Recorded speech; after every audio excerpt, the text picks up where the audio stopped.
চলতি বছরের অক্টোবর মাসে সংযুক্ত আরব আমিরাতের মাটিতে বাংলাদেশের বিপক্ষে 3 ম্যাচের একটি টি-20 সিরিজ খেলার পরিকল্পনা করছে আফগানিস্তান। যদিও সফরের দিনক্ষণ এখনও চূড়ান্ত হয়নি।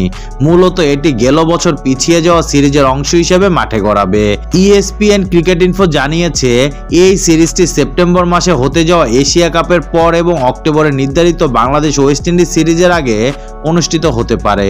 2024 সালের জুলাইয়ে 2টি টেস্ট, 3টি ওয়ানডে এবং 3টি টি-20 ম্যাচ খেলার কথা ছিল। পরবর্তীতে সূচি পরিবর্তন করে কেবল ওয়ানডে সিরিজ খেলে বাংলাদেশ আফগানিস্তান। নভেম্বরে অনুষ্ঠিত সেই সিরিজে আফগানিস্তান 2-1 ব্যবধানে জয় পায়। ESPN ক্রিকেট ইনফোর তথ্য মতে, আফগানিস্তান ক্রিকেট বোর্ড এবং বাংলাদেশ ক্রিকেট বোর্ড আগামী বছর 2টি টেস্ট ম্যাচ আয়োজন নিয়ে আলোচনা করছে। শেষ পর্যন্ত যদি টি-20 সিরিজটি অনুষ্ঠিত হয়, তবে এটি 2026 সালের ফেব্রুয়ারি-মার্চে ভারত ও শ্রীলঙ্কায় অনুষ্ঠিত টি-20 বিশ্বকাপের প্রস্তুতির জন্য বাংলাদেশের একটি গুরুত্বপূর্ণ সিরিজ হবে।